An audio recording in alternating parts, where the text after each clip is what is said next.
Hello, everyone. We are live once again for our weekly broadcast with Agile Genesis. And this time we brought back Peter, our superstar on Agile Transformation. As promised, we have our second session. Peter was gracious enough to join us in our last session where we were discussing Agile Transformation. And this is part 2 of that.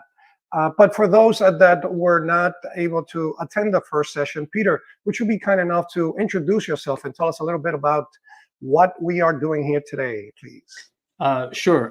Peter Borsella, connecting to you from South Florida. I've been a Agilist and specifically a Scrum trainer since 2003 to 2006, right, is when I got into this field. So I spent a lot of my time in training and consulting services, connected with Ernesto some years ago and found, hey, we have a lot in common and a lot of similar goals. And that's what allowed us to be here together with you today.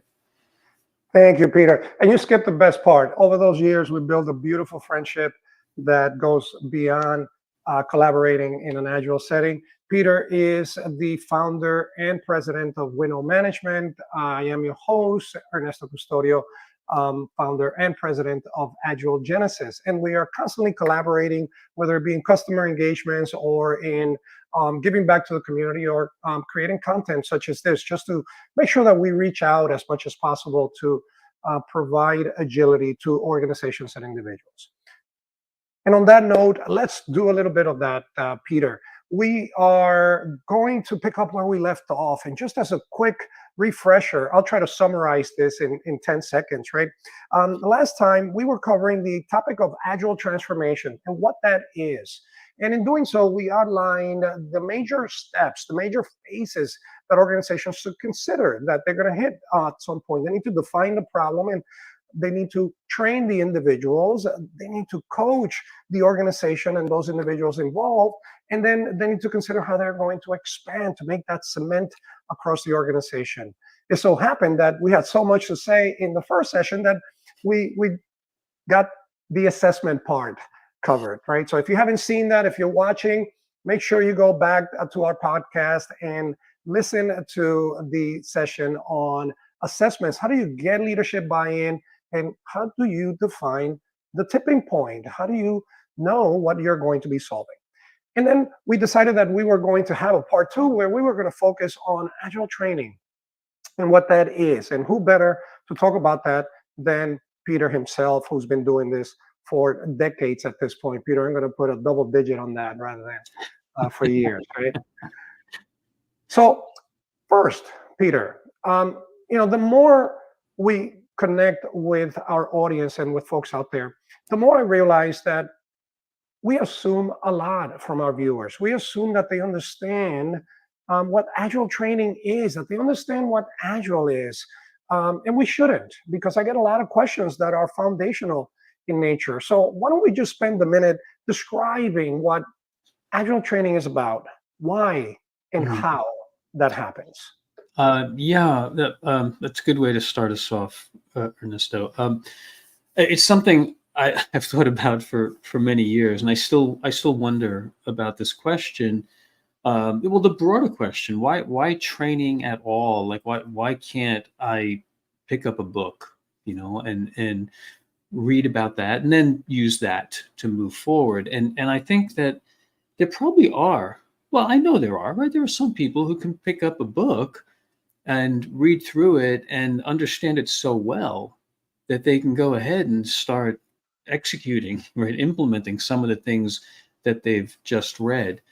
But what I think, what I'm trying to do, at least, Ernesto, and I think you're cut from the same cloth, is we're using that training to verify that people really do understand the concepts that we're talking about. Because you could read something and have a certain interpretation of it that sends you down the wrong path, right? So you want to make sure that you understand the concepts, even if you haven't read anything, right? We start at the foundational level.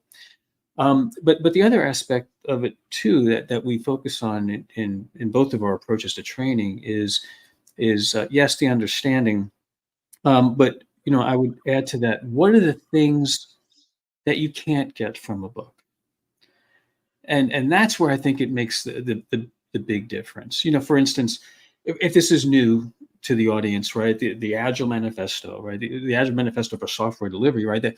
That is considered the primary foundational reference for the definition of agility. Now, there's other references, of course, but that commonly referred to Agile Manifesto, you could read through that for sure, right? But what if you could go to a training session where you could actually find yourself in situational discussions or simulations where you get to see some of those principles of Agile actually playing out with the other people in that training environment. And now add to that, if we're talking about organizational transformation, what if some of those discussions and exercises and simulations, what if they were tailored to the needs of that particular organization?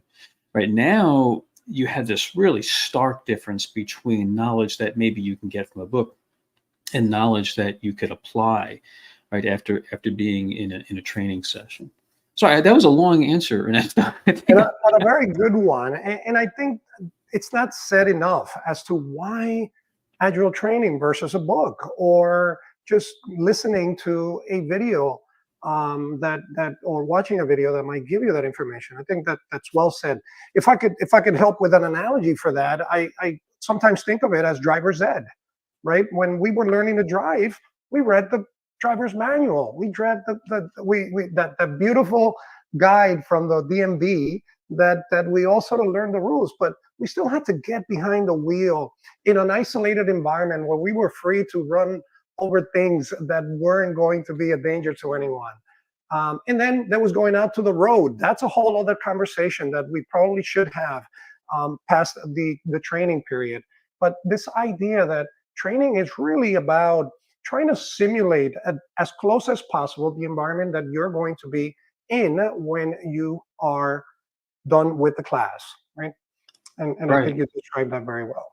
Right. Interestingly, so my neighbor was a driver's ed instructor at a local high school here, and there was some shift in policy, maybe having to do with insurance coverage or whatever, and the school system could no longer provide the in-vehicle training, and their attendance of student enrollment in driver's ed dropped so low they had to cancel the whole driver's ed program. Right, and I think that example. I think it's a good connection with what you just described.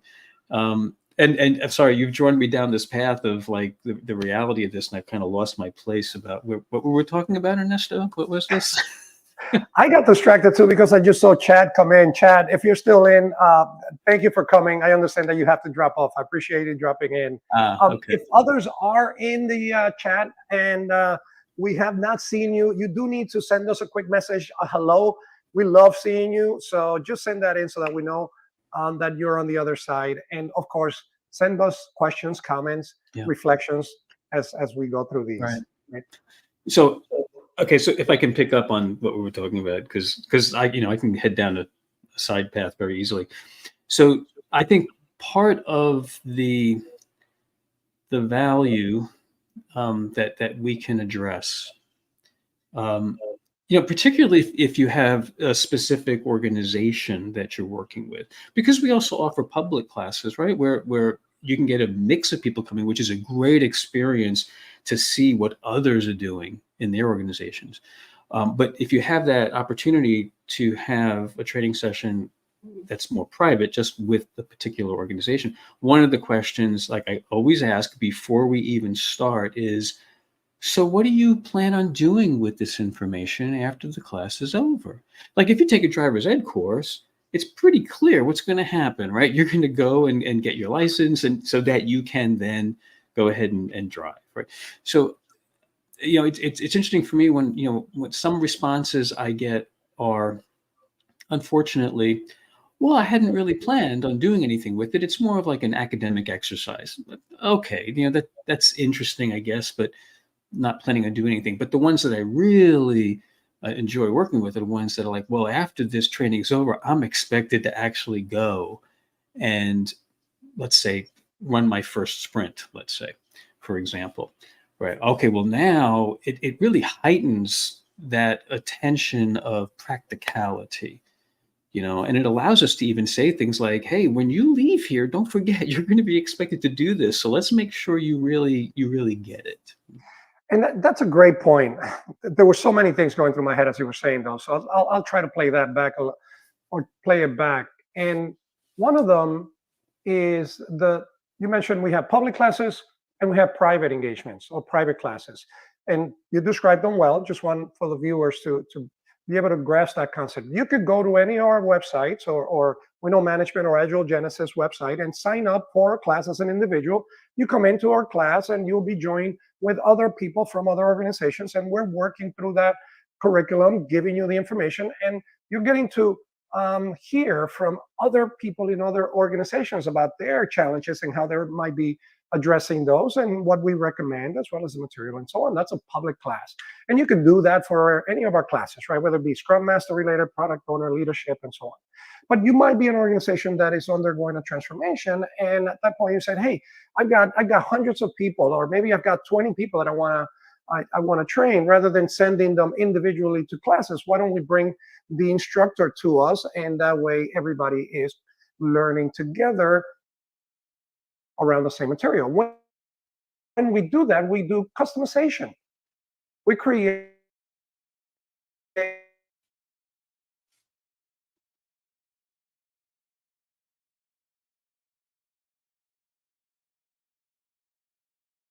to okay, we're back, Peter. You had the spinning wheel for a second. I think we're back. So did So you. you can okay, perfect. I think it might have been our stream. Um, so we can do that, and when we go into organizations, there's an element of customization that we offer, so that we are speaking the language, the culture, and the objectives that organization has. That's a quick review on something you mentioned that was no more than just a fraction of a second, but I thought some of our viewers could understand the difference between those, Yeah. right? The private Thank you. versus the public. Right. Right. Well, as part of that, Ernesto, I mean, would it be worth also talking about um, maybe some of the different specialities, I guess, right? Because you started with the question about agile training. There's quite a lot to choose from, right? So let me play the role here. So I am an individual looking to learn what this agile thing is about. Someone told me I should look into it because I've got some issues that I told them about in my organization. Okay, I'll sit through 2 days of training to learn something new. Where do I start, Peter? Uh, if I can play a little bit of role play here too. What do you mean 2 days, Ernesto? Why do I need 2 days? Yeah, well, that's what my friend told me. That's what my buddy told me. He sat through a class, and it was a 2-day class, and that I helped him a lot. And he was able to apply some of the stuff that he learned in his organization. I don't know anything more. If you're telling me it's less than that or more than that, that's answering part of the question. Right, right. Well, yeah. Just quickly, 2 days is that we have found that it creates a more immersive opportunity and a greater opportunity to explore some of the finer details. You can certainly give an overview and a summary in a couple of hours, but how much would that really help somebody? So beyond that, I think I kind of mentioned it offhandedly. There's a variety of training forms or specialities, as I used, right, that you could pursue. So for example, there's just general overview, right, type training. But I think, Ernesto, I think you and I both tend to gravitate towards a training program that allows people to not only receive that, but also maybe put something on their resume, some qualifications, right, certification type. And there's a couple of organizations that we're aligned with. So is it okay to name those? Of course. Right. So I'm primarily aligned with the Scrum Alliance, right, and their certification. Ernesto, you're aligned with? So that's the Agile Education Program powered by Scrum Inc. and also SAFe, the Scaled Agile Framework. There are Right. quite a number of these, right? So those are primary ones that we tend to service most around. There's Kanban University. There Yeah, quite a bit, right? there's quite a bit. Right. So we then want to ask some additional questions. So what's the work environment that you're in? Is there a framework that's already being considered in your organization? Are you slated to fulfill a particular role in that agile transformation? And then I think that would lead us, right, to then figure out. So here's an example, right? Because I'm aligned more with the Scrum Alliance, and I think Ernesto, maybe you can give a similar example. So I would probably say, hey, if you want to get a good foundational understanding of agility and the basics of this particular agile practice, right, that we call Scrum, I would say, well, the Certified Scrum Master class might be a great place to start. 2 days. Oh, but I'm not going to be a Scrum Master. It's okay. It'll give you the information you need to understand those foundational concepts of agility and Scrum, which happens to be like the most widely used agile practice in the world, based on recent surveys, right? So that's a great way to start. So, like, I might not say take the product owner class, well, because that's a different speciality that you don't just take because you're curious. You take because you're going to be fulfilling the responsibilities associated with a particular role. So where did Ernesto, if you don't mind, can I ask you, based on your certification tracks, what do you have, like a go-to first class you would recommend? Yeah, very, very similar, right? There's a reason why the Scrum Master class is so popular, because over the years it's sort of become the de facto introduction to Scrum. Now, without diving into the weeds, right? The idea that the Scrum Master is a role in Scrum, the framework, the way to apply agility. And that individual needs to understand the full process. They are the keepers of practicing Scrum and improving the teams. They're responsible for that. By the fact that they are responsible for it, they need to learn how this whole thing works. Well, they don't know how to do that. We're going to teach them step by step how to apply Scrum. So if you are an individual who might not fall in the role of the Scrum Master, but need to understand how Agile and Scrum works, that class is also a good fit. So it has sort of become this catch-all for individuals that need to understand the Scrum process, the Scrum Master class. So I'm very, very much on board with that, Peter, and follow a similar Yeah. approach. Yeah. You mentioned that there were individuals that might be on the product owner side. So for those that are watching and don't know what that is, well, if you're on the product or the business side of the wheelhouse, you're not developing, but you're responsible for value and for understanding market conditions and prioritizing all that good stuff. That role in Scrum belongs in the wheelhouse of the product owner.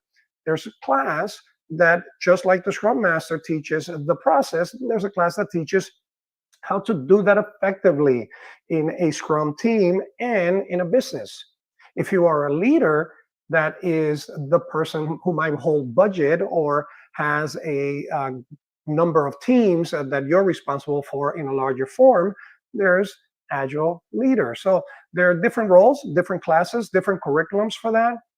And without monopolizing Peter, I just think this point is so crucial because I rarely hear it. Having an organization, and this is going to sound like a shameless plug, I promise you it's not. This is for our viewers, this is not a commercial. But if you are in the position where you have to train various aspects of your organization, make sure that you choose an organization that is able to cater to all of those personas or all of those roles, so that you're not getting the Scrum Masters trained here and the product owners trained over there and the leadership in another part, that in the end, when they come together, they have inconsistencies or gaps in how and what they learned. That end-to-end ability to address the full organization is a very something I encourage a lot. Yeah. Yeah, and if I could add to that, so Ernesto, we talk about this, but I guess now that we're here, like publicly stating it, it kind of hit me with a little more realization. Yeah, Ernesto and I are in different camps from a certification perspective, right? So between the two of us, we have several certification organizations, right? That we're authorized, we're certified to bring, and I think that's helpful too, Ernesto. Like you said, find an organization that you can trust that can deliver, a breadth of options for people, but also maybe consider, is there a particular certification organization that you want to be aligned with? Like maybe you like the idea of aligning with Scaled Agile, right? And okay, well then get your training classes that are aligned with the Scaled Agile program, for example. I have a question for you, Peter. Do you still have your PMP certification? I proudly maintain my PMP certification. I still have mine as well. I was curious if you still had yours. That's a Since, different type of certification, right? yeah, And Peter that's had right. it, and I have it. I think I keep mine just because it was so difficult to get. I don't want to give it up. I'm not sure why I have it, but I have it. Well, that's interesting because I agree with that. And I also, as long as you mention that, Ernesto, if I may, we're both agilists. Why do we keep our project management institute, right, the world renowned traditional project management organization that sets the rules for project management, not very agile until maybe just a short number of years ago, where they've entered into the agility field also? Why would two agilists keep their certification with such a traditional organization? Yeah, it was hard to get. You don't want to lose it. I also find, I know this is true of you, Ernesto, it's helpful that we keep a toe in that pond, to stay connected with what's going on. Back to the start of this conversation, people say, well, what's this agility thing? Well, a lot of those people that are saying, what's that agility thing? They're coming from that traditional pond, right? So by us remaining connected with that, it allows us to speak the language and understand the challenges that they're facing, in addition to our own experience in facing those challenges. But it keeps us connected, with that That's a great whole point. separate group of people. I couldn't agree more. And not just from a training perspective, but when we're doing this in an organization, we often come up against or have to interact with other parts of the organizations that are still very much using these practices. So the PMO, the project management office, tends to gravitate toward having the traditional method of working. So by speaking both languages, sort of say we're able to translate that in both directions, which for me, it makes me more effective at coaching organizations. Yeah, well, and I would add, it makes us better trainers, right? Because when we have those people that come, I mean, and we're throwing around Scrum terms, right? Scrum Master and such, right? So maybe just to clarify, right? We started by talking about agility, which is somewhat of a value system, a philosophy, right? A way of looking at the world, a way of looking at work and people. And then there's practices, just mentioned Kanban. What Scrum is a practice, right? It's an agile practice in that realm. Well, when we're in a training session and we got half of the participants who are coming from a traditional project management background, they want to know what this is about too. So for them, the big part of the training, again, is not just the head knowledge. It's like, well, wait a minute. I used to have project plans. What do I use now? I used to have percent complete reports with milestones. What do I use now? So they're not just looking to see, hey, what's this agile thing about? It's like, oh my goodness, my organization is moving towards something more agile. What do I do? How do I get all the information that I used to rely on to do my job? What does that look like now? So we help them through understanding, that transition. And I want to circle back because you mentioned what could be considered personas, or just a different type of individuals that we might find in a training need. There's that individual who wants to have the credential because there might be in transition, right? Yeah. And the resume item, and it's not that's not a bad thing. That's actually a good thing, right? Well, look, keeping a certification such as the PMP does tell individuals just by looking at my profile that I can speak that language, right?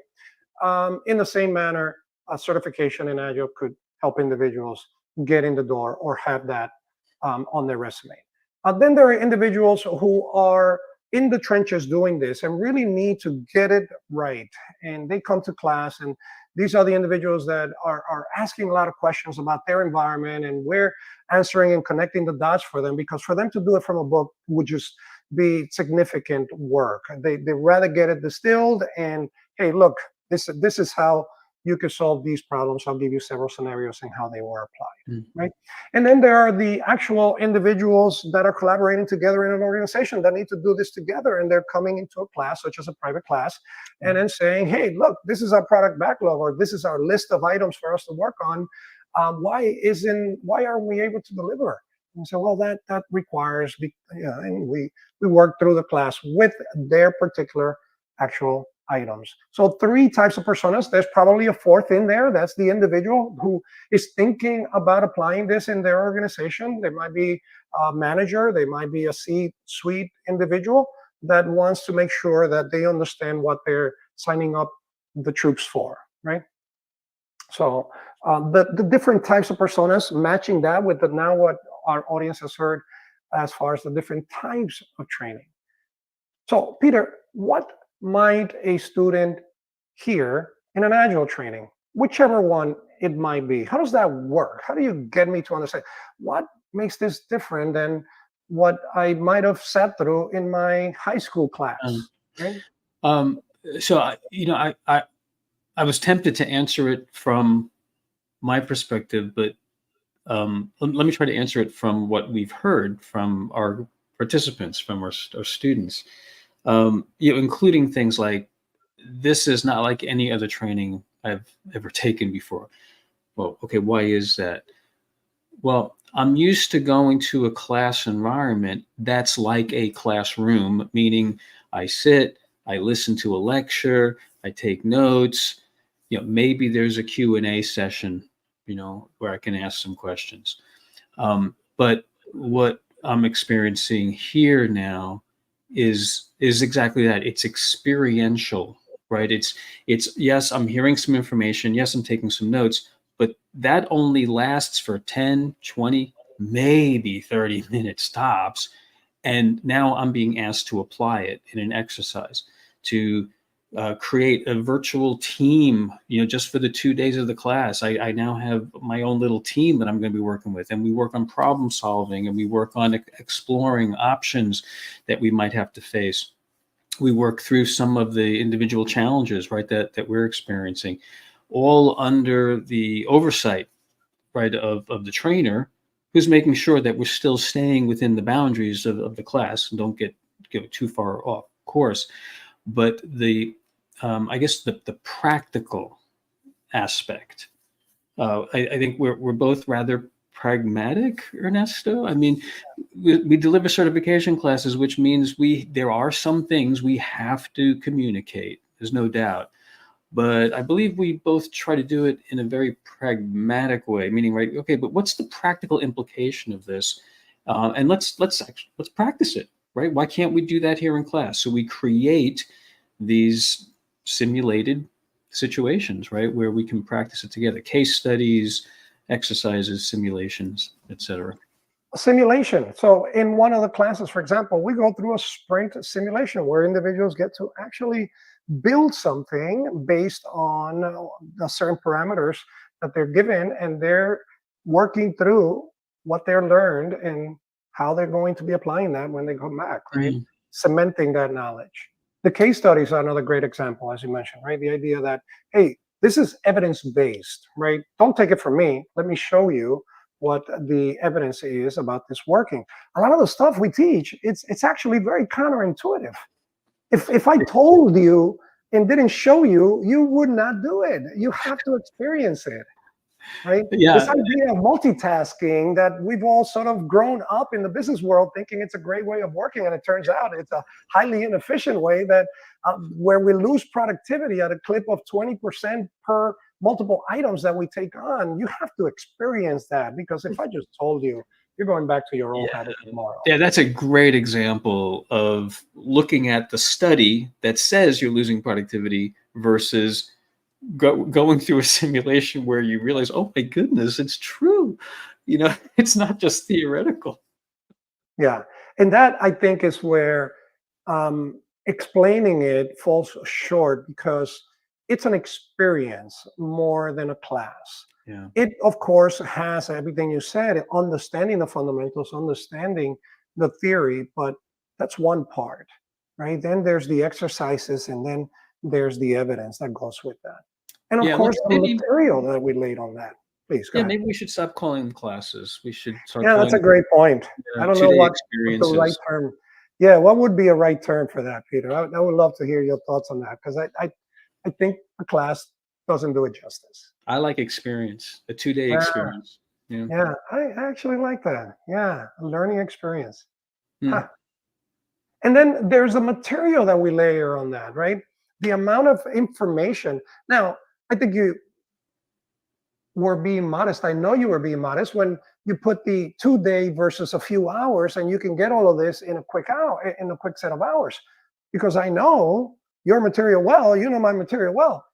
It's quite a lot, right? We're not repeating the same material. In fact, oftentimes as instructors, one of the challenges is trying to get it all in at a pace that is sustainable for the individual to absorb, Yeah. right? It can be overwhelming if you're not careful. There's so much, right?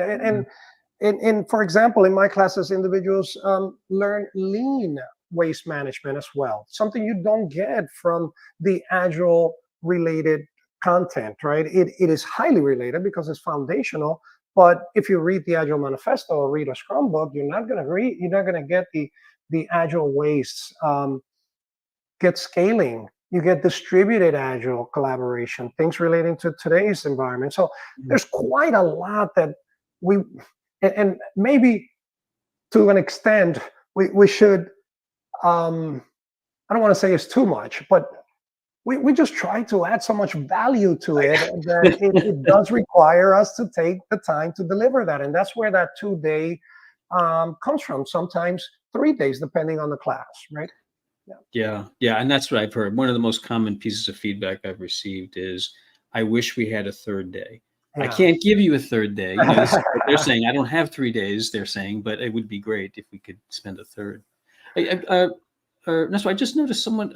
There's a question. Is that something that we should be There looking is at? a question, and we should address it, Peter. I'm so into the conversation, I'm not paying attention.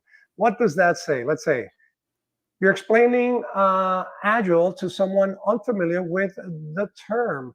How would you define it in one sentence? That's a great question. So we just met in the lobby, Peter, and I haven't seen you in a while. I am pressing 2. We're in America, we're not in floor 0, we're in floor 1, and we're going to the second floor.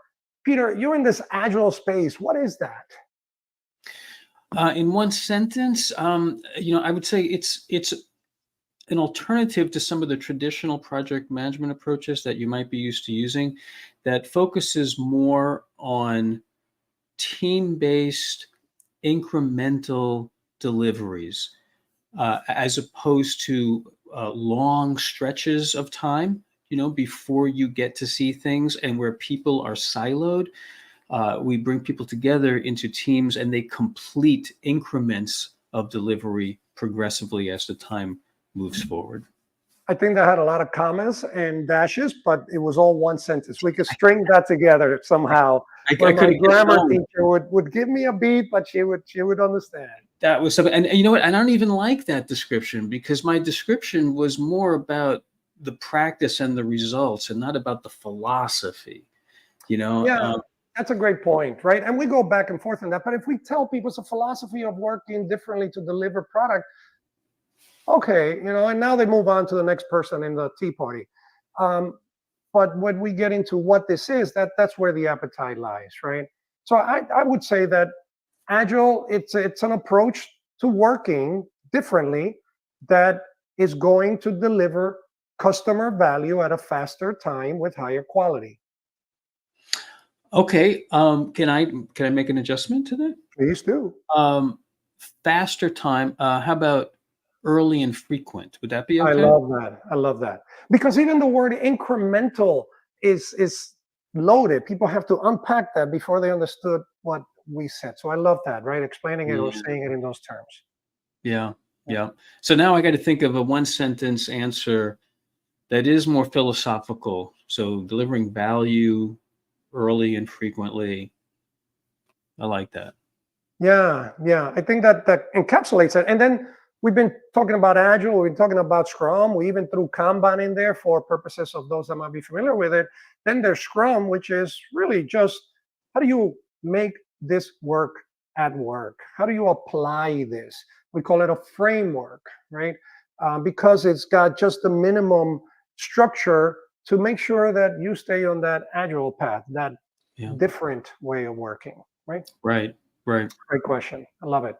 Love it. Peter, so now, and I think we're a little bit over on time, but that's okay. We got to make sure we get these things in. Um, we talked a lot about training, how this happens. Now I finished my training and I wake up on Monday morning and I'm heading to work and I am going to just apply everything I learned and it's all going to work beautifully. Tell us a little bit about that scenario. How much time do we have for next time? So this, I think, this is one of the great ironies of what we do, um, because people will come through our, let's say, 2-day training,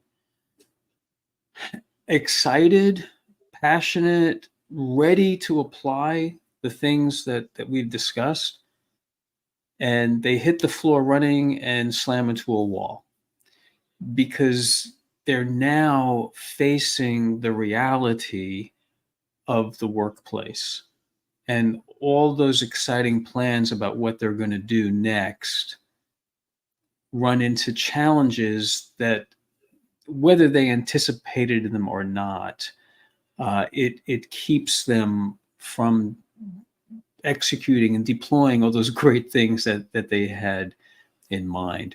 Or they run into situations that they didn't anticipate. I didn't even think about this. How am I going to deal with this? So, that's where the implementation of what's been discussed in training could meet some challenges that could be best addressed by some outside help.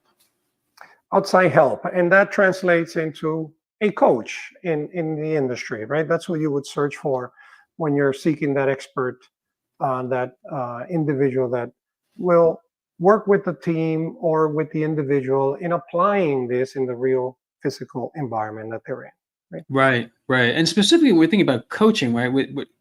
We do consulting too, which is just giving people the answer. But coaching is helping a person or a group of people, right, uh, grow and mature to reach higher levels of performance. When we think about a sports coach, right, what are they doing?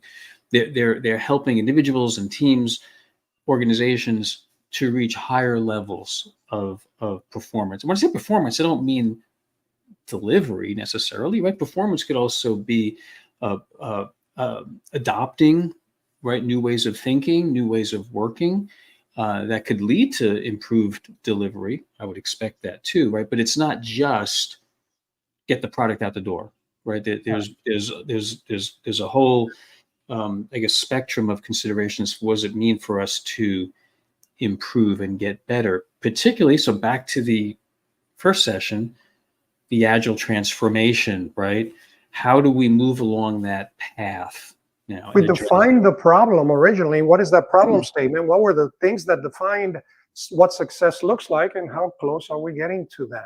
That's our Right, scorecard, right? Yeah. right. And sometimes you need an outside observer to help you see what the next step might be. Because sometimes you're so close to it, you don't see it, right?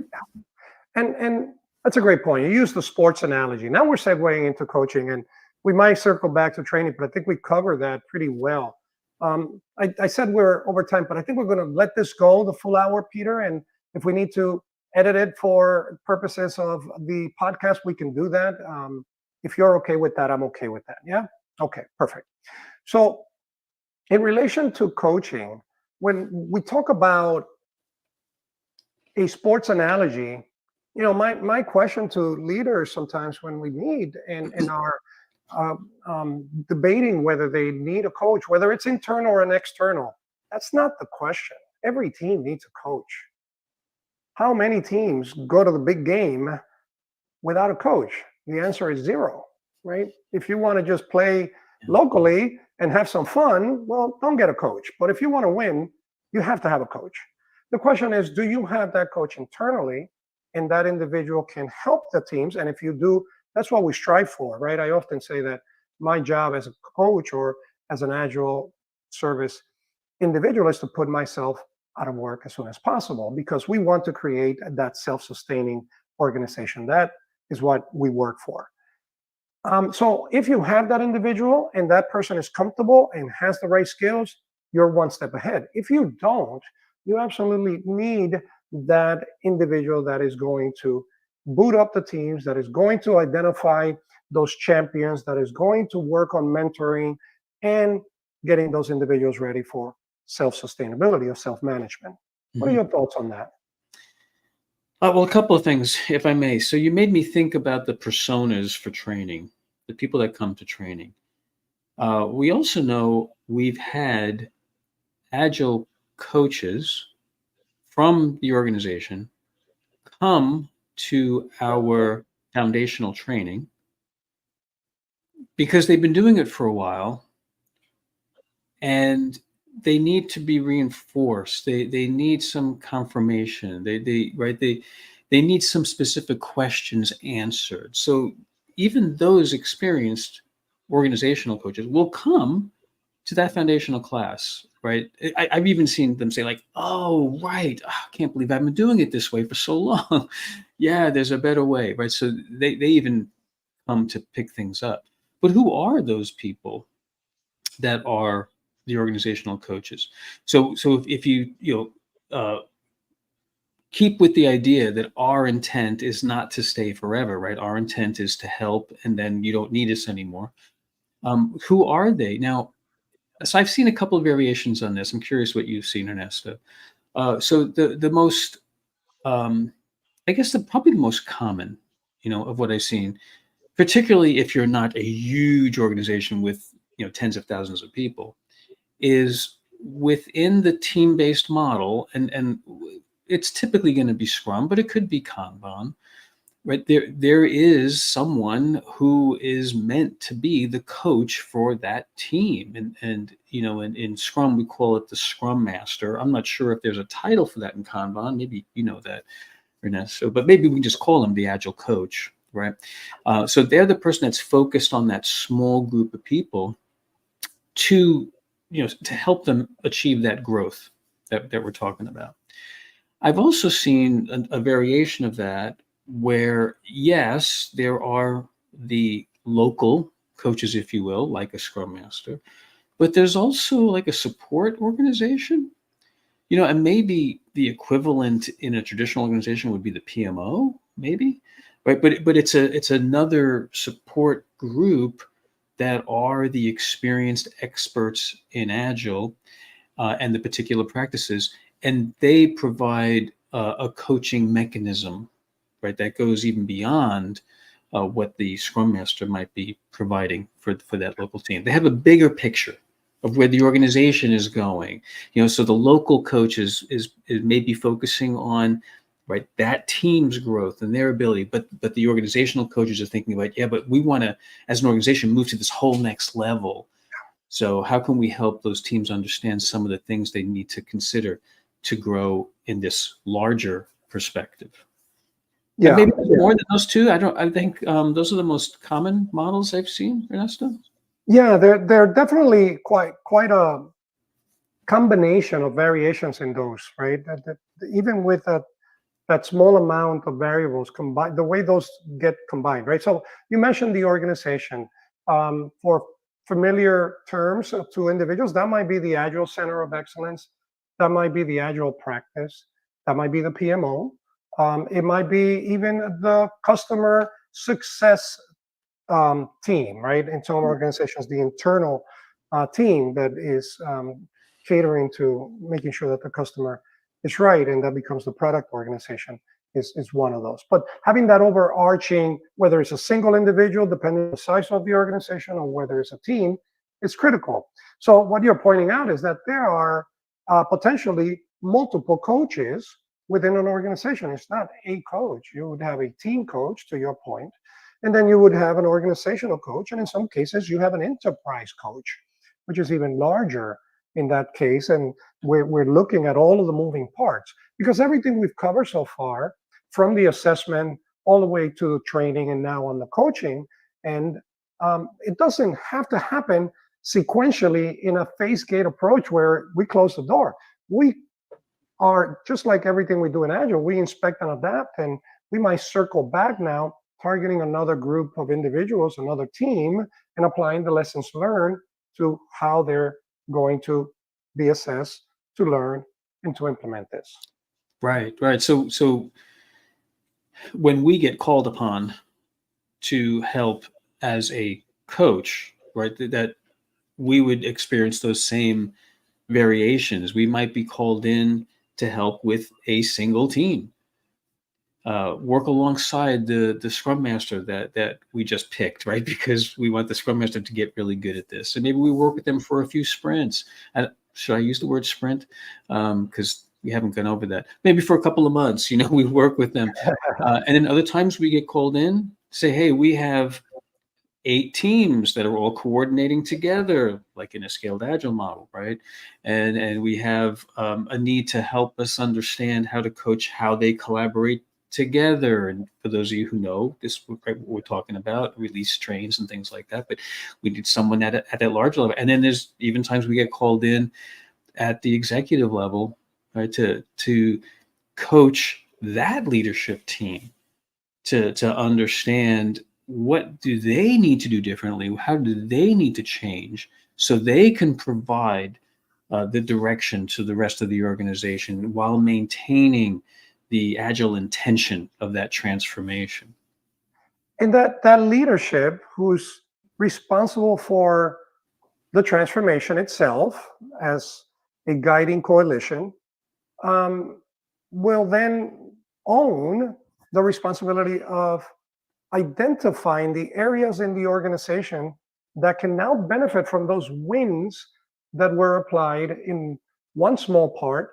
So if we applied it here and it worked and we like the results, everyone's happy and we're delivering value, can we do it over here? Can we do it in sales? Can we do it in marketing? Can HR adopt this? It becomes now an organizational transformation. And now we've arrived at the big promise, right, of having everybody work in this new form in a way that makes them more productive and valuable. That's one of my favorite engagements, is where I'm asked to work with 1, 2, 3, maybe a half a dozen teams, and at the same time work with the leadership team. Right. So exactly what you said. It's like, hey, look, this is what's happening. These are the improvements we're making. Talk to the leaders. How can we propagate that out? What are the good things about this we want to maintain?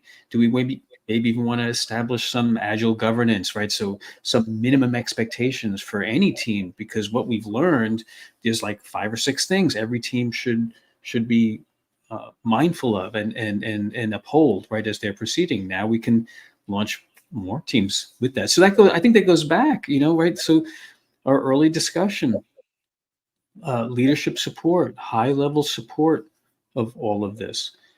So it's not just the leadership or the executive saying, yeah, go hire Ernesto, we need a coach. Let us know how it goes. It's we need someone like Ernesto, and we want to work with you, right, to help ensure that we ourselves continue along this path of transformation. And now we've arrived at the holy grail of transformations, or the mega challenge, the leadership buy-in conversation. So folks that are listening to how this works, what is it, and they're excited about it. They go do some reading, maybe they meet with us and they want this, right? But that individual is working in a team. They're that champion that you mentioned that could potentially become the team coach. They don't hold budget. They don't have the organizational influence or empowerment to bring in a transformation.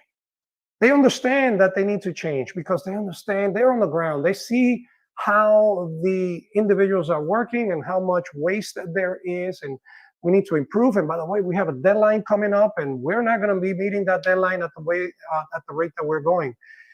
Can that individual create an agile transformation?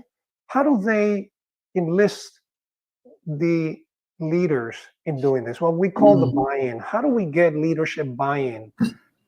Because the leader might be sitting there saying, "Hey, everything is fine. We're getting the work out, even though Peter's working till 3 in the morning every night, and he'll probably have a heart attack in a month from now. But that's okay. We'll tackle that when we get there. For now, we're getting what we need. Why do we need to change?" So Well, you've just created a more challenging situation, right? Because when we first started talking about this, the idea was helping them identify what are the problems that they would like to address, and how can a natural transformation help address those challenges that they're experiencing. I think the tough case is when they think everything's going fine. Work is coming out. So what can we do then? Well, if they think everything's going fine, but we see that there's opportunities to improve, because now we're talking about something different, I think, right?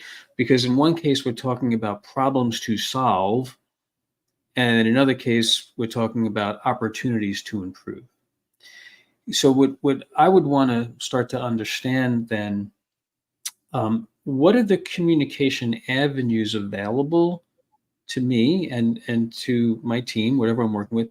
What are the communication avenues available to share information with the leaders that they might not currently be aware of?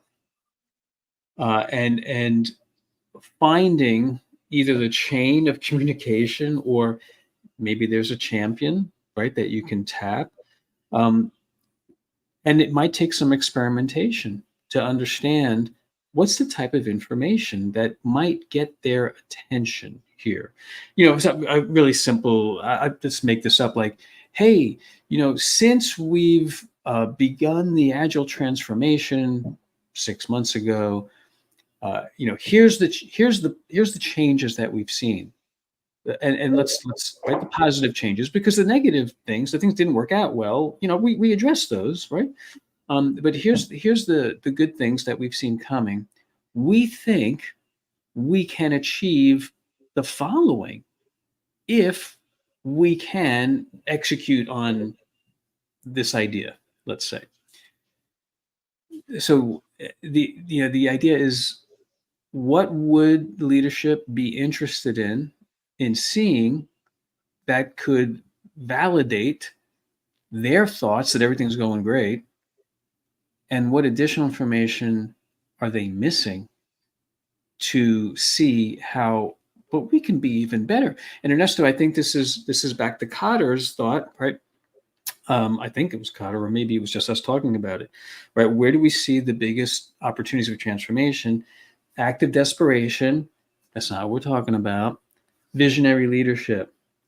Okay, well, if leadership thinks everything's going fine, they might not realize there's an opportunity to bring that visionary leadership into yet another opportunity for growth. Yeah, I don't know about your experience, Peter, but I usually have discussions relating to the problems that organizations are trying to solve. Yeah. I'm trying to think of a scenario where an organization gave me a call and say, "Hey, we're doing great, but we want to do better." Yeah. I can't think of one. Right? I think I had one. I think I mentioned last time I had one. Yeah, I did touch on that. Where we said you don't need us. Yeah. So if So is that legitimate, Ernesto? It by legitimate, you mean is that a good scenario? Yeah, Yeah, yeah. Because like I don't if we're know that not there's yeah, we're not getting called because everything's going great. They yeah. don't, right? I don't know if there's a right and a wrong. It's just a scenario, and that sets the picture for what our next set of steps are. That's why this approach, this agile consulting, it's really about understanding the need.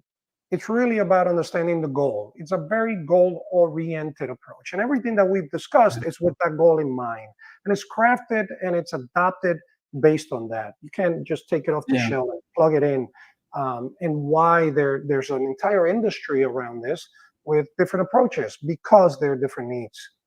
So I Yeah, think and I some folks think, are clear. my leading question about is it legitimate? Um, you know, I think it has to do with what is agile. So back to back to the question that was posted. Could you describe agile in one sentence? Um, Maybe not, but here's another perspective on agility. It's a journey, right? It's not a destination. So my cynical perspective is when an organization says we've made it, we've arrived, my cynical question might be, well, are you really agile then? Because it's a journey, right? So do you ever really arrive? Maybe you arrive at addressing the complex problems that have been vexing you for years, but what's next, Yeah. right? Isn't there Yeah. the next thing? So let's stick to our original analogy with respect to sports, right? I'm an athlete. What does that mean? It means that by the very nature of what I identify as, I am going to constantly train, improve, and get better. Over time, I continue to be an athlete. When I stop doing those things, I stop being an athlete, right? The process itself is the agility that we seek, or Yeah. that experience, as you said, right? The idea that it's not a destination, it's a journey. I love that. Hmm. All right. All right. Is there anything else we have not covered today in respect to training, in respect to our coaching approaches and what these are, and Yeah. expansions that might shed light for individuals, these burning questions that individuals have, whether they're basic or advanced? Well, just one, if I can add one more thing. When we talked about coaching, I think we sent the message, whether it was explicit or not, right, that it's very custom for the particular needs. And when we talked about private training, we said, hey, that gives us an opportunity to cater to their particular needs, but it's still a certification class, so that there are some things we have to cover. But there is this other training opportunity, and that's where we create a non-certification agenda to meet the particular training needs of that particular organization. So that's something else that we also do, that I wanted to make sure we didn't miss that opportunity. Not everything has to be a certification track training. We I do love lots that. of custom training too.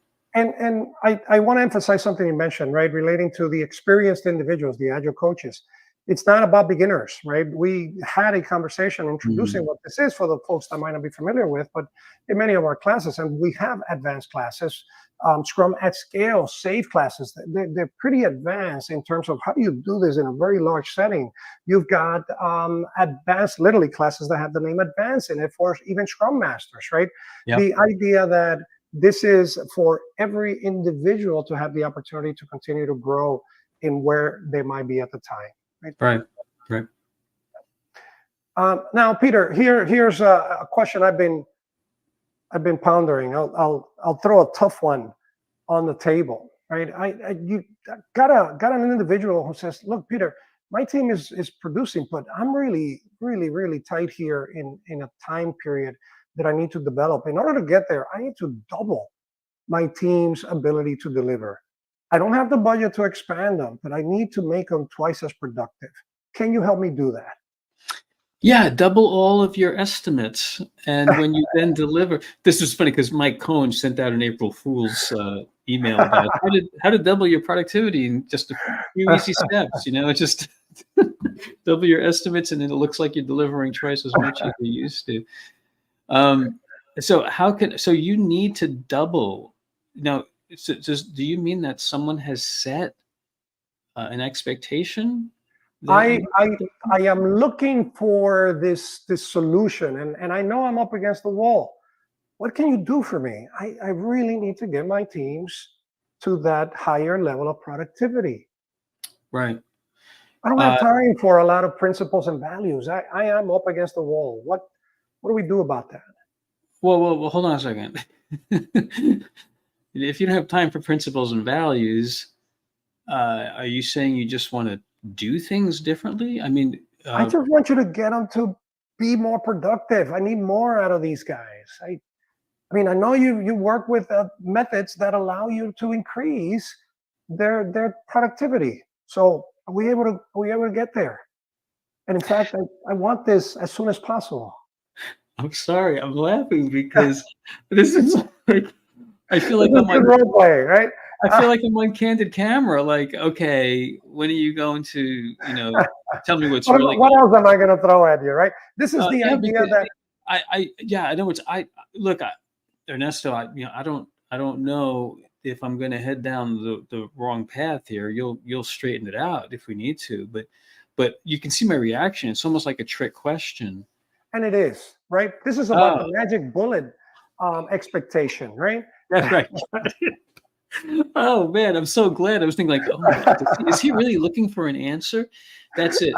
So I call it the silver bullet, right? Yeah.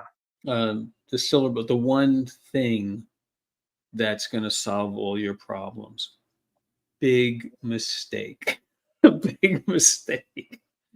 Matter of fact, you could argue moving to an agile approach because this question that's being asked doesn't even address the philosophy, right? Which is what agility is resting on, right? This belief system, if you will. They're just looking for output, right? So with if that's what you're looking for, you're you're not addressing the true change, right? That needs to be discussed to get you what you need.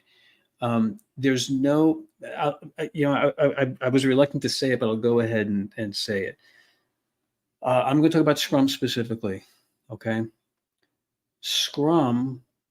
I would argue now the founders could chastise me for saying this. Scrum was never intended to solve all your problems. That was never the intent. The intent was to create a simple, productive work environment where the customer is engaged with the people that are actually building, and we continuously improve by inspecting and adapting. That's it.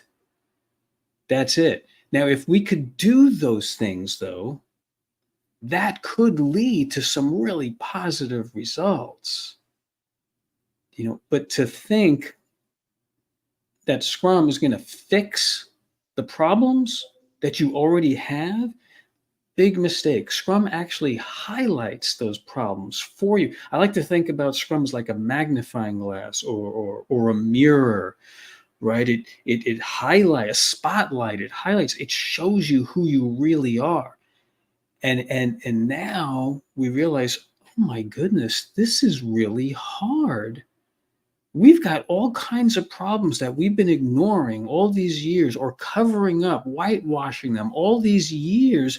And now you want me to take, 9-month, 12-month deliveries and somehow figure out how we can deliver something in 2 weeks. What that does is it compresses all of the garbage that spreads out over 6, 9, 12 months. It compresses it into a 2-week period. Now you got all this garbage that keeps you from delivering. And like, well, now what do we do with this? And So and it's to put a guarantee next to that, right? That hey, in X period of time, you will have X amount of improvements. And it's in itself contradicting the principles and the approach that we're Right. trying to Right.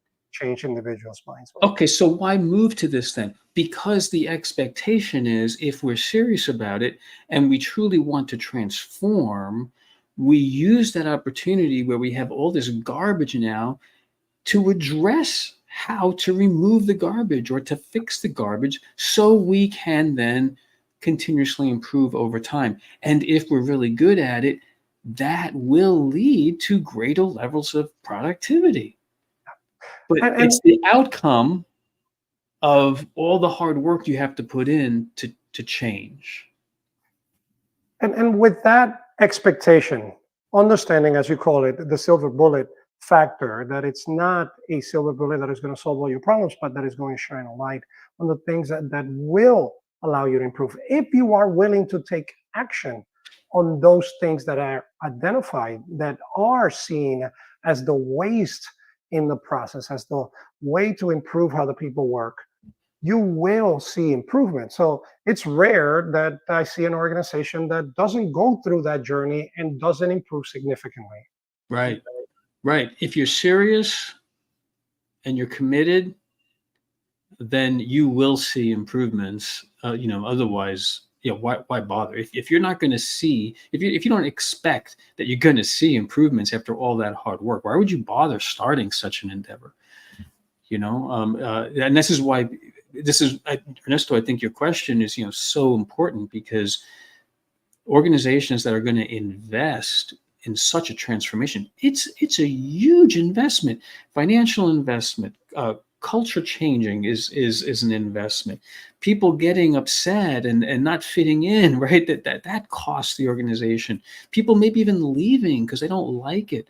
Trying to change how you hire, all those things. It's such an expensive endeavor to transform.